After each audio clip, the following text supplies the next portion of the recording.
25শে March সেটা আমার মনে হয় সমস্ত বাঙালিদের কাছেই একটা ভয়াবহ রাত। তো 25শে মার্চ আসার আগে তার 4-5 দিন ধরেই তো সমস্ত শহর উত্তপ্ত ছিল। আমি যেহেতু ঢাকায় ছিলাম, তো আমরা কনস্ট্যান্ট সবাই যেরকম দেলোয়ার হোসেন সাহেব বললেন সেরকম আমরা সবাই খবর শুনছিলাম কি হচ্ছে না হচ্ছে।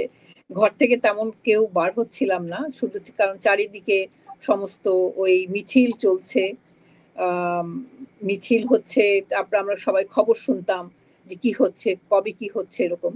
তো আমরা সেদিনকে 25শে মার্চে বেশ একটু ঠান্ডা গরম আবহাওয়া ছিল, আমার মনে আছে আমরা সব ছাদে ছিলাম।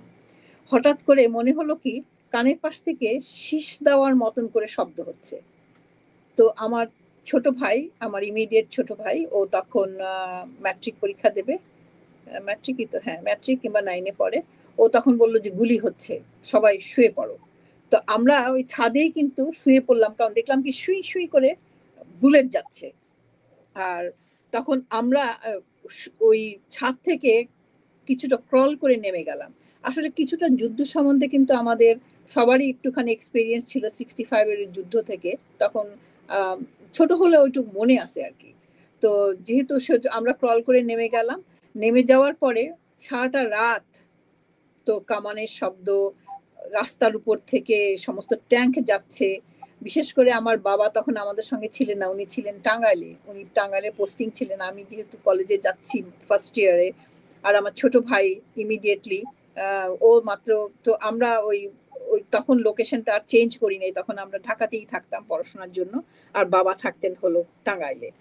তো আমার মা, আমরা সবাই সারাটা রাত, আমার এটা মনে আছে, আমরা খাটের তলে ছিলাম, খাটের ছিল, খাটের তলে আমরা ছিলাম যে কি হচ্ছে, কারণ আমরা সমস্ত ঢাকার সবাই তখন মোটামুটি একটা প্রিপারেশন ছিল যে কিছু একটা হতে যাচ্ছে, কারণ শেখ মুজিব যে ওই ওনার সবচেয়ে বড় যে জিনিসটা ছিল সেটা ওই যে বক্তৃতা, ওই বক্তৃতাটার জন্য সমস্ত মানে মানুষ কিন্তু জেগে গেছে, এবং সবাই, আমি বলবো দিন রাত্রি সবাই মানে জাগ্রত ছিল যে কি হবে, কিছু একটা হচ্ছে। তো ওই যে একটা আবহাওয়া, ঘুমোট একটা আবহাওয়া, তার মধ্যে হঠাৎ করে বাস্ট করার মতো 25শে মার্চ এরকম হলো। তো আমরা সারা রাত এরকম ছিলাম, সকালবেলা আমরা কোনো রকমে মানে বার হয়ে একটুখাটু খেলাম, তখন একটুখানি সারাটা রাত গোলাগুলি হলো, আমরা কিছুই জানি না কি হচ্ছে, ওই মুহূর্তে কিছুই জানতাম না। তো আমাদের বাড়িটা ছিল প্রায় 1.5 বিঘা জমির উপরে, তো পাশে একটা ইয়ে ছিল, সেখানে আমার এক চাচা থাকতেন, তো উনি আমাদের সবকিছু দেখভাল করতেন। তো উনি বললেন, উনি গেটটা খুলে সঙ্গে সঙ্গে ভিতরে চলে আসলেন, বললেন যে সামনে একটা রিক্সা আছে, রিক্সাওয়ালাটা উপর হয়ে পড়ে আছে, কারণ তার গায়ে গুলি লাগছে এবং সে মরে পড়ে আছে, ঝুলে আছে। তো উনি আসলেন, আসার পরে ওরা আবার পিছন দিক দিয়ে সে, তারপরে আমার আর একটা ভাই ছিল, ওরা, এরা সব আমার বাসা, আমাদের মানে দুঃসম্পর্কীয় ভাই, এরা সব আমাদের বাসা টেক কেয়ার করতো, যেহেতু আমার বাবা থাকতেন না আমাদের সাথে। তো ওরা সবাই ওই পিছন দিক থেকে গিয়ে দেখে এসে বলল যে খুব সাংঘাতিক অবস্থা, শহর তো মানে সমস্ত শহর দেখে মনে হচ্ছে যে মানে একটা কাকপক্ষীয়, মানে কোনো একটা মানুষ তো দূরের কথা, কোনো একটা কুকুরও রাস্তার মধ্যে নাই, কারণ একদম এত ঢাকা শহর যে একটা মানে গম শহর, সেই শহরটা হঠাৎ করে মনে হলো যে মৃত্যু পুরি হয়ে গেছে। তো যেহেতু আব্বা নাই, আমরা ভয় পেলাম, আমার মাও, আমরা ঠিক জায়গাটা ছাড়তে চাচ্ছিলাম না, কিন্তু চাচা বললেন যে তোমাদের এখানে থাকাটা সেফ না, কারণ আমাদের বাসার কাছাকাছিতেই ওই আর্মিদের ক্যাম্প হয়ে গেল আর কি, একদিন পরেই বোধহয়, একদিন পরেই ক্যাম্প হয়ে গেল। তো আমরা তখন কি করলাম, পিছন থেকে ওয়াল পার হয়ে পিছন দিক দিয়ে অনেক দূর যাওয়ার পরে একটা নদী পড়লো, খুব সুন্দর একটা বুড়িগঙ্গা নদী পার হয়ে আমরা জিঞ্জিরার দিকে হাঁটতে থাকলাম। তো নদীটা যখন পার হয়ে গেলাম, তখন আমার মনে আছে যে সে কি ভয়াবহ অবস্থা, সব নৌকারা, মনে হলো বাংলাদেশের প্রতিটা ঘরে ঘরে লোকজন তখন দরজা খুলে দিছে মানুষের জন্য, মানে যে পাচ্ছে, কেউ খাবার দিয়ে হেল্প করতে চাচ্ছে, সবাই জিজ্ঞেস করছে কোথায় যাচ্ছেন, এদিকে আসেন। তা আমরা যখন নদীটা পার হব তখন দেখলাম মানে অনেক নৌকা আছে, সবাই মানে নৌকার মধ্যে প্রচুর মানুষ উঠতেছে, ডুবে যেতে পারে এরকম আর কি অবস্থা, মানে কেউ একটা ডোবারও মনে হয় ভয় পাচ্ছে না, সবার একটা কথা হলো যে ঢাকা ছেড়ে যাব। তো আমরা ওইটা নদীটা পার হয়ে গেলাম, জিঞ্জিরাতে চলে গেলাম, যাওয়ার পরে ওখানে আমাদের অনেক দূরে আমাদের এক আত্মীয়, দূর সম্পর্কে আত্মীয় ছিলেন। তো আমরা ওই রাস্তা দিয়ে যে হেঁটে যাচ্ছি, যাওয়ার সময় লোকজন বলতেছে কিছু খাবেন নাকি, কিছু পানি লাগবে নাকি। তো গিয়ে ওই ওই ওই ভদ্রলোকের বাসায় গেলাম। উনি ওইখানে একটু বেশ একটু অবস্থাপন্ন ভদ্রলোক ছিলেন। ওনার বাড়িতে সমস্ত ঢাকার আত্মীয় স্বজনরা সবাই চলে আসলাম। আমার মনে হয় 3 দিন কি 4 দিনের মধ্যে হঠাৎ করে একদিন সকালবেলা আমি ঘুম থেকে উঠে, আমার তখন ছোট্ট একটা ভাই ছিল, ওর জন্য ব্রাশ ধুচ্ছি আর কি, ফিডার ধুচ্ছি আমি। তো বাথরুমের মধ্যে আমি ছিলাম, মুখ টুক ধুচ্ছি, হঠাৎ করে মনে হলো যে চারিদিকে বন্দুক, কামান, এইসবের শব্দ। তা আমি আর বার হইনি। কিছুক্ষণ পরে আমি যখন বার হয়ে গেলাম, দেখলাম ঘরের মধ্যে কোনো লোক নাই, নোবডি ইজ দেয়ার, আমি একা। তো আমি তখন বার হয়ে দেখলাম যে হাজার হাজার লোক সব ওই দিকে, অন্য উল্টা দিকে যাচ্ছে, মানে ঠিক ঢাকার দিকে না, ঢাকার উল্টা দিকে যাচ্ছে, পাখিগুলো উড়ে যাচ্ছে। পিছন দিকে আমি তাকায় দেখি যে আগুন উঠতেছে, ইটস লাইক এ মুভি। একটা মনে হচ্ছিল যে এটা একটা মুভি। আমার এখনো মনে হয় যে সত্যি সেই দিনটা ছিল। আর আমি তাকায় দেখলাম আমার বাবা, আমার মা, ভাই, বোন কেউ নাই। তারপরে ওই যে বাড়িতে উঠলাম তাদের বাড়িতে তো অনেক লোকজন ছিলেন, মানে ওরা আমাদেরকে এত আপ্যায়ন করেছিল, আমার এখনো মনে হয় আর কি ওদের কথা। তো আমরা তখন ওইখান থেকে বার হয়ে, আমি এখন তখন কি করব, আমি যখন দেখছি সবাই দৌড়ায় যাচ্ছে, আমিও একলা বার হয়ে গেলাম। তো কিছু দূর দৌড়াবার পরে আমার এক আত্মীয় এসে আমাকে ধরলো যে কোথায় তুমি ছিলা, তোমাকে তো সবাই খুঁজছে, মনে করছে তুমি বোধহয় একা একা দৌড়ায় চলে গেছো, সেজন্য তোমার জন্য আমি এখান থেকে গেছি। তো আমাকে নিয়ে যাচ্ছে। তো যাচ্ছি আমি, আমার মনে আছে আমার পাশে এক ভদ্রমহিলা যাচ্ছে, পেটে হাত ধরে, তার পেটে গুলি লাগছে। পাশে গরু যাচ্ছে, তার পাশে গরু যাচ্ছে, তার পাশে ছাগল যাচ্ছে, মানে মানুষ এবং পশু সবাই আমরা দৌড়াচ্ছি। ইটস আ হরিবল মুভির মতন একটা জিনিস। তো দৌড়াতে দৌড়াতে আমরা তখন একটা নদী পার হলাম।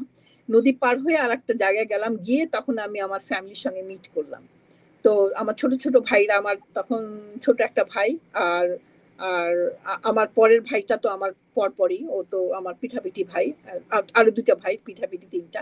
তো আমরা ওইখানে গিয়ে বসলাম। বসার পরে রাতে বেলা, তো ওই যে রাতে বেলা যখন হলো, তখন হঠাৎ করে রাতে বেলা হলো ডাকাতের ভয়। তো আমার আম্মা বলল যে না, এরকম করে তো আমরা থাকাটা ঠিক না। আমরা তখন আবার, তখন ওই যে বাসায় ছিলাম তারা খবর দিল যে এখন আর আর্মির কিছু প্রবলেম নাই, ওরা সরে গেছে, নদীর ওই পারে চলে গেছে, আবার ঢাকার দিকে চলে গেছে। তখন আমরা আবার ব্যাক করলাম। যখন ব্যাক করছিলাম, তখন হঠাৎ করলাম, দেখলাম দূর থেকে একটা জিপ আসছে, ওই আলের মাটির মধ্যে থেকে লাফাতে লাফাতে একটা জিপ আসছে। তখন দেখলাম এটা আমার বাবা। উনি বাসা গিয়ে আমাদের পান নাই, তো ওইখানে বোধহয় আমার মা লিখে আসছিলেন যে আমরা জিঞ্জিরার দিকে চলে চড়ি।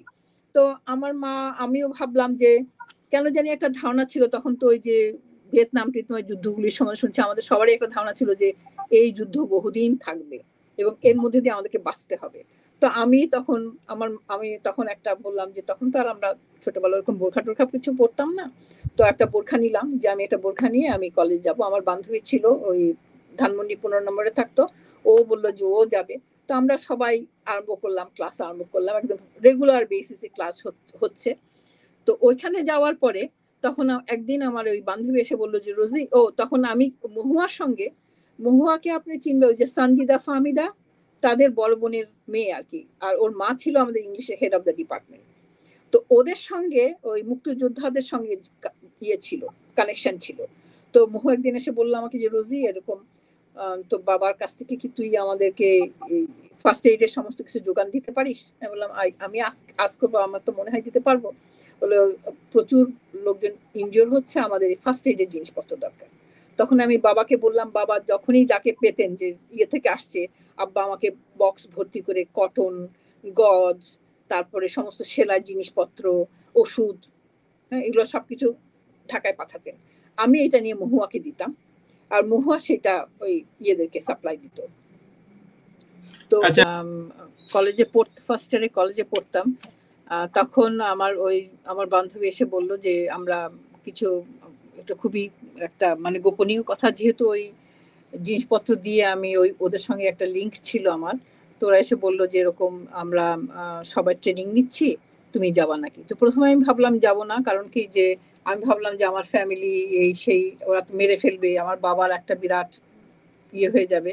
কিন্তু সেদিনই ভাগ্য এরকম যে সেদিনে আমি আমার বান্ধবীর সঙ্গে যখন যাচ্ছিলাম, হঠাৎ করে আমার বান্ধবীর রিক্সার চারিপাশে আর্মিরা ঘেরাও করে ধরলো, ধরে ওর দিকে সমস্ত রুটি এই এটা সেটা ছুঁড়ে ফেলছে।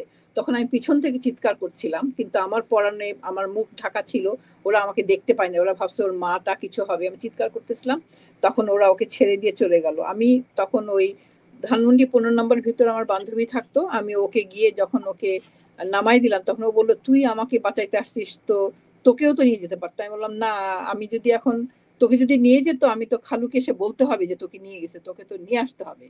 সেজন্য ওকে আমি নামাই দিয়ে যখন আসতেছি তখন আমি তারপরের দিন বললাম যে আসলে তো আমাদের এরকমই হবে, একদিন না একদিন ধরে নিয়ে চলে যাবে, তার চাইতে আমি তোদের সঙ্গে আমরা একসঙ্গে তাহলে আমরা এখন ট্রেনিং নিব। তো আমরা অলমোস্ট এভরি উইকে 2 দিন একদিন ও এসে বলতো যে আজকে ট্রেনিং এর দিন, মহুয়াই সব খবর দিত। তো আমরা দুজন মিলে তখন ওই এটা খুব সম্ভবত পুরান ঢাকার ওইদিকে একটা জায়গায় আমরা যেতাম, রিক্সা দিয়ে যেতাম। যাওয়ার পরে ওদের নিয়ম ছিল যে আমরা যেখানে ট্রেনিং দিতে যাব সেখানে একসঙ্গে দুজন ঢুকতে পারবো না, ও হেঁটে হেঁটে যাবে, তারপর আমি হেঁটে হেঁটে যাব। ঠিক যেখানে আমরা ট্রেনিংটা নিতাম, যে বাড়িটায় ট্রেনিংটা নিতাম, ওদেরই আর 2টা ছেলে ছিল, খুব সম্ভবত ওরা ইসে আমরা কেউ কারো নাম জানতাম না। এবং ওইটা রুম বাড়িটা একদম অন্ধকার মতন ছিল, এবং নিচে আমরা সিঁড়ি দিয়ে নেমে গিয়ে নিচে একটা ছোট্ট একটা রুম ছিল, ওইখানে আমরা চলে যেতে হতো, কিন্তু আমরা একজন একজন করে ঢুকতাম। এবং ওইখানে আমরা কারোর সঙ্গে পরে আমার অন্যান্য যারা ট্রেনিং নিত ওরকম অনেকের সঙ্গে পরিচয় হয়েছে, নিনা খান নিউ ইয়র্কে এরকম, কিন্তু তখন আমরা আমরা কাউকে কেউ চিনতাম না, একমাত্র আমি মহুয়াকে চিনতাম, মহুয়া আমাকে চিনতো। তো ও ঢুকে যেত, তারপর কিছুক্ষণ পরে আমি রিক্সাকে পয়সা দিয়ে আমি আবার ঢুকে যেতাম। ঠিক পাশেই কিন্তু ছিল আর্মি ইয়ে, ওদের ক্যাম্প ছিল, কিন্তু ওরা ভাবতে পারে না যে ওদের পাশে আমরা এরকম ট্রেনিং নিতে পারি। তো কিন্তু ওই যে তার 2টা ছেলে ছিল, তাদের 2টা ছেলে ইনজোর হয়ে গেছিল, একটা ছেলের 2টা পা কাটা ছিল, সে ওই হুইল চেয়ারে করে নিয়ে আসতো। তো আমাদেরকে এই প্রথমে মেইনলি শেখাতে হলো যে ওই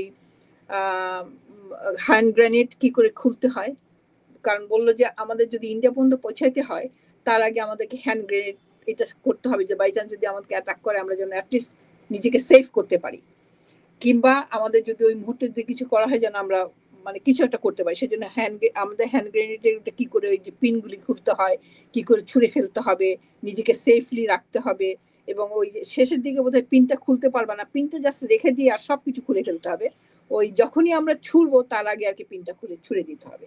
আর আর হলো যে ওই রাইফেল কি করে চালাতে হয়, আমরা তো ওখানে গুলি করতে পারতাম না, কিন্তু কি করে কাউকে করতে হয়, কিভাবে টার্গেট দেখতে হয়, এগুলো সব আমাদেরকে শেখানো হয়েছে। তো শেখাবার পরে আমাদেরকে যখন বললো যে মানে আমার আর মহুর আমাদের ট্রেনিংটা মোটামুটি শেষ হয়ে গেছে, বললো তোমাদের এই মুহূর্তে তোমাদেরকে দরকার, ঠিক তখন মানে যে আমরা ঠিক যুদ্ধে, কারণ ওদের মধ্যে একটা বয়স সীমা ছিল, কিছু একটা ছিল, কিন্তু যাই হোক আমাদেরকে বললো তোমরা এখানে যাও, যাওয়ার পরে ট্রেনিং এর পরে ওরা ডিসাইড করবে যে কে কোন কাজ করবা। তো তখন আমরা তখন ঠিক করলাম যে মহুয়া ওদের গ্রুপের সঙ্গে এসে আমার বাসায় আসবে, আমি ওদের সঙ্গে চলে যাব। আমরা যখন ওয়েট করতেছি তখনই মানে আল্লাহর রহমত আর কি, যে আমাদের ইয়ে থেকে ওই কি যেন বলে হেলিকপ্টার দিয়ে সমস্ত কাগজ ফেললো যে আমরা স্বাধীন হয়ে গেছি। আমার বাবা ঠিক সেই দিনই